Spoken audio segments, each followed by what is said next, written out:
When it comes to mecha anime, everyone automatically thinks of Gundam, Code Geass, or Evangelion. And those are top tier mecha anime.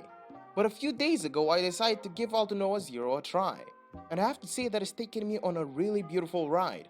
I actually had it on my watch list for years now, along with all the other dozens of anime I plan to watch before I kick the bucket. Now, to be honest, I'm not the biggest mecha anime fan. I've watched Code Geass, Infinite Stratus, Macross Delta, and a few others.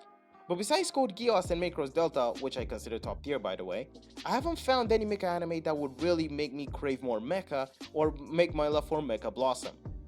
That's until I stumbled upon Aldnoah.Zero.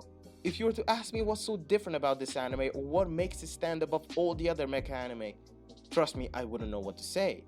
All I know is that I loved it. It's somewhat like food. You know that feeling when you eat something so good, then you finish it and have that amazing aftertaste in your mouth that makes you crave even more, even though you're not hungry anymore? That's what I got from Aldnoah.Zero. I've watched over 350 anime in the last 4 years, and I've got to say that for the longest time, I believed that nothing was ever gonna beat my top 3. But then here comes this anime that not many have watched, an anime that doesn't really stand out compared to the behemoths like Gintama, One Piece, or Attack on Titan. An anime that you can't really call mainstream. It's one of those hidden gems of anime that you can only find only if you look close enough or someone manages to suggest an anime other than JoJo's. In this anime, humans have managed to make Mars a habitable planet. But unfortunately, the humans living on Mars see themselves as a superior race than those from Earth. That's because they got their hands on an ancient power called Aldnoah, and only one person could use it. Because of that, he proclaimed himself as the Emperor of Mars, or as they call it, Verse. Now, the Emperor's bloodline was also able to use it. So since the people of Verse saw themselves as a superior species to those from Earth, they came to the conclusion that the Terrans were not worthy of possessing all the wonders, beauties, and resources of the Earth. And thus they launched an attack on Earth that ended with nobody winning. But in that war, the moon was blown up.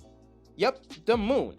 15 years later, the Princess of Verse, who was also the Empress's granddaughter, decided to go to Earth as an ambassador and make peace, because she was always fascinated by everything a Terran named Slain told her about Earth, not knowing that a large group of Verse's elite called the Orbital Knights planned her assassination on Earth so that it would look like the Terrans killed her, which in the end would give the Orbital Knights a reason to go to war with Earth. And that's exactly what happened, although it was the princess's double that got killed. Now, due to her Aldnoah power, she's able to change her form and disguise herself.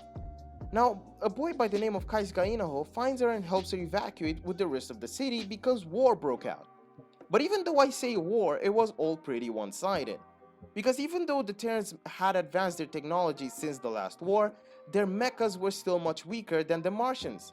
But even though the Martians were dominating and destroying each and every Terran mecha, Inaho was the only one who could find the weaknesses of those monstrosities. To put it simple, he was a military and strategic genius. Now, due to war breaking out, he and some of his classmates were drafted and sent to join the army. And that's how the story of this great interplanetary war began. Everything about this anime is great, from the amazing soundtrack to the awesome animation, especially the animation of the battles in space. It's one of those shows that has such amazing fighting sequences, and the OSTs just add to the thrill of the fight. Your eyes will stay fixated on the screen and won't even realize when 24 minutes have gone by. When I watched this anime, I felt like I was watching Star Wars, Code Geass, and Attack on Titan all in one show. I don't even know why I got so many Attack on Titan vibes from it though. Well, one thing I can say for sure is that some fights would have sounded epic with Sasageo playing in the background.